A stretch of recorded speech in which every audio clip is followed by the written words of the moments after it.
Hello, I'm Carolyn Herbert from the Finance News Network, and joining me from Volpara Health Technologies is Non-Executive Director, Professor Sir Michael Brady. Sir Michael, welcome to FNN. Thanks for having me here.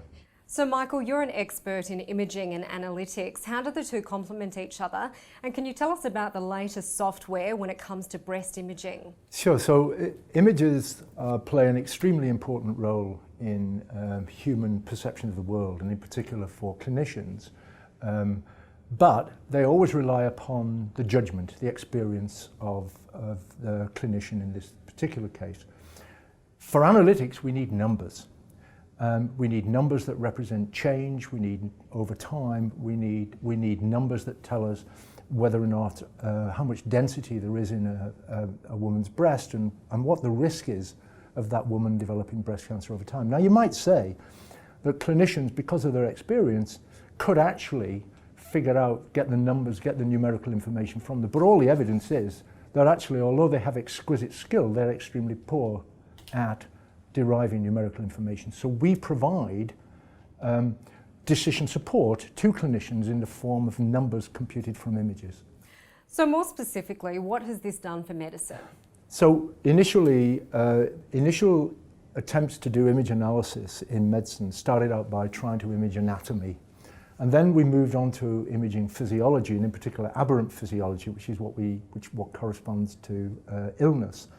And then even more recently, we've begun to image function, for example, the operation of the human brain, and we've begun to do molecular imaging that links together images to cellular processes. So this has been a huge transformation that's happened over the past 30 odd years. And we're able, for example, to detect features of interest, to identify organs of interest within an image, to detect change over time, to build atlases of normal and abnormal change in organs. So the whole of medicine has been transformed by having information culled from images.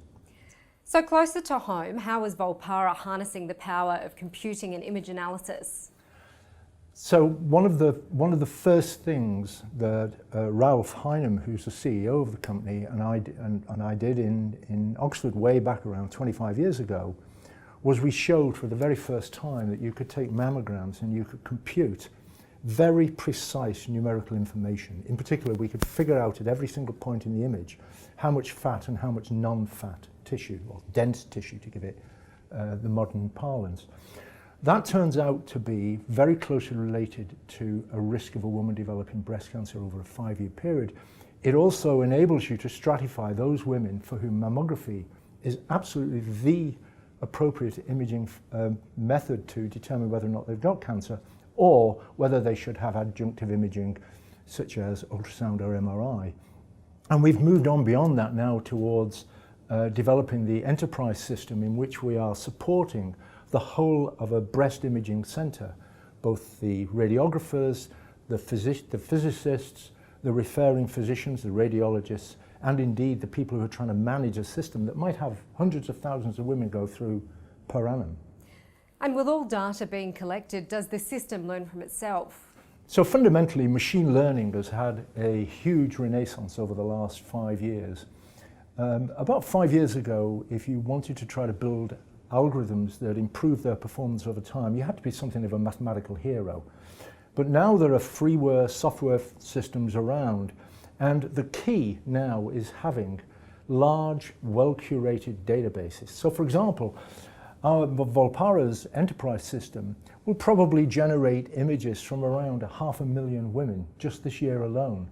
And it's possible to think over the next 2-3 years that we'll be getting 4-5 more million women per annum, which is about 5 times bigger than the biggest clinical trial ever done on breast cancer. And finally, Sir Michael, where do you see medical imaging and analytics evolving over the next decade? I think there are going to be 3 major trends that we see over the next 10 years or so. The first one is going to be with cloud delivery of services, which is in fact feeding into machine learning. We will discover information that is currently latent in the whole complexity of these huge data sources. The second thing is we'll begin to connect image analysis systems to genetic information. This is a subject which is now goes under the title of radiomics. But we're already beginning to discover new things that link together the phenotypical information from images with the genetic information that's provided in standard arrays. And the third thing that we're doing is we're beginning to link information, in particular quantitative information, with therapy as illnesses progress over time and respond to therapies.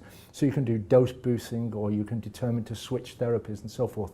That rejoices under the name of theranostics. So I think the cloud, radiomics and theranostics are going to be the dominant forces over the next 10 years.